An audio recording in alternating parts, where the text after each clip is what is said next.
Bonjour à toutes et à tous, ma team kiffer, j'espère que vous allez bien. Aujourd'hui pour cette nouvelle vidéo, on se retrouve pour un nouveau résumé, celui du match Allemagne-Japon dans le cadre de cette Coupe du Monde 2022. Cette fois c'est la phase de poule groupe E, entrée en compétition pour ces deux équipes. Et oui, c'est une nouvelle surprise auquel on assiste dans ce mondial. Après la défaite de l'Argentine face à l'Arabie Saoudite sur un score de 2-1, et ben c'est la défaite de l'Allemagne face au Japon. En vrai, c'est à peu près le même scénario. En début de match, l'Allemagne a très vite marqué un penalty sur une faute japonaise, et le seul but de l'Allemagne qui a été marqué, c'est sur un penalty, tout comme l'Argentine face à l'Arabie Saoudite. Compte 2 buts encaissés dans le jeu. Les Japonais ont marqué à la 75e avec Ritsu Dohan et à la 83e Takuma Asano qui était d'ailleurs rentré, donc coaching parfait du coach japonais. Du côté de l'Allemagne, le penalty a été marqué en première période à la 33e par Ilkay Gundogan qui a parfaitement tiré son penalty, un contre-pied parfait. L'Allemagne a quand même beaucoup attaqué, 26 tirs pour 9 tirs cadrés, 74% de possession, assez incroyable, hein. Les Japonais jouaient uniquement en contre-attaque, 771 passes du côté allemand, soit 3 fois plus que du côté japonais, 88% de précision des passes, mais cela n'a pas suffi. Les Japonais ont été solides, solidaires, ont fait des contre-attaques avec une vitesse assez incroyable. C'est comme ça souvent qu'ils arrivent à poser problème aux grandes nations. Les Japonais qui ont été héroïques et qui s'imposent pour leur premier match de cette Coupe du Monde 2022, ils partent vraiment bien avec 3 points de prix face à l'Allemagne. C'est vraiment des bons points à prendre. Dans ce groupe E, il y a vraiment de grosses équipes. On a l'Espagne également, en plus de l'Allemagne. L'Allemagne commence vraiment très mal cette compétition. En parallèle, il va être important de suivre Costa Rica-Espagne. Le résultat sera vraiment important pour la suite de la compétition. Franchement, les Japonais, ils partent très bien dans cette compétition. Ils affronteront en deuxième match le Costa Rica. Ils peuvent déjà quasiment aller chercher la qualification dès le deuxième match. Une victoire les mettrait vraiment bien. Et il restera quand même un choc face à l'Espagne. Tout dépend du résultat de Costa Rica-Espagne, bien sûr, pour les Japonais. Mais en tout cas, ils se mettent dans les meilleures conditions pour ce mondial. Et ça régale. Au niveau des autres matchs qu'on a eu aujourd'hui, pour faire un petit bilan, surprise, le Maroc a accroché la Croatie 0-0. Et donc l'Allemagne s'incline face au Japon. Ça, c'est la deuxième grosse surprise du jour. Il reste donc Espagne, Costa Rica et Belgique, Canada. Bien sûr, tout ça à suivre sur la chaîne YouTube. Donc n'hésitez pas à vous abonner, activer la cloche.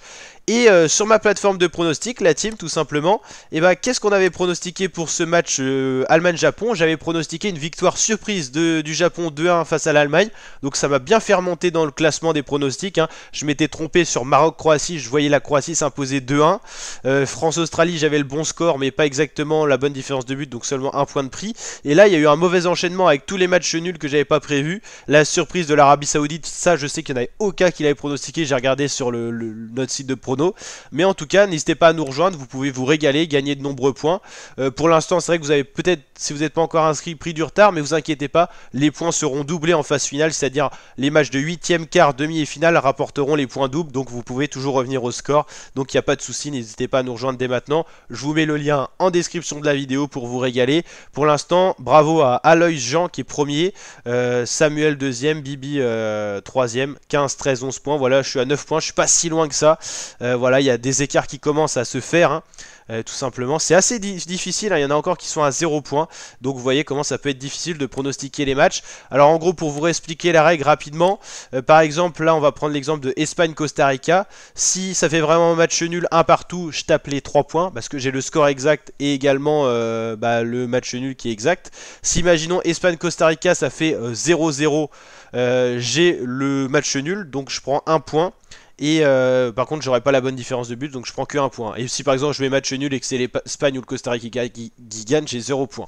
Et dans le cas par exemple de Belgique-Canada, imaginons la Belgique gagne 2-0 face au Canada, je prends 3 points. Si la Belgique gagne 1-0, je prends 1 point parce que j'ai le bon résultat, enfin j'ai le bon vainqueur, mais pas la bonne différence de but. Et si la Belgique gagne 3-1, j'ai le bon résultat, j'ai le bon vainqueur en gros, et j'ai la bonne différence de but, donc là je tape 2 points. En gros les 2 points c'est quand vous avez la bonne différence de but mais un score différent. Par exemple avec 4 buts d'écart, 4-0, 5-1, 6-2 et ainsi de suite quoi. Donc voilà la team, n'hésitez pas à nous rejoindre en tout cas, et puis on se régale sur cette Coupe du Monde. C'est ça qui fait le football, c'est les surprises. Donc après la victoire incroyable de l'Arabie Saoudite face à l'Argentine et la joie de tout le peuple de saoudien, et là la joie des Nippons, du peuple japonais, c'était incroyable de voir les joueurs avec des scènes de liesse incroyables, et ça c'est incroyable. Ça c'est le sport, c'est le football, et ça régale les Japonais en tout cas qui peuvent être très satisfaits de leur rencontre. Ils ont montré vraiment tout ce qu'il fallait face aux Allemands en difficulté défensivement. N'hésitez pas à liker la vidéo avec le petit pouce bleu des familles si ça vous a plu, vous abonner, partager la chaîne et les vidéos, et je vous dis à très bientôt. Ciao ciao l'équipe.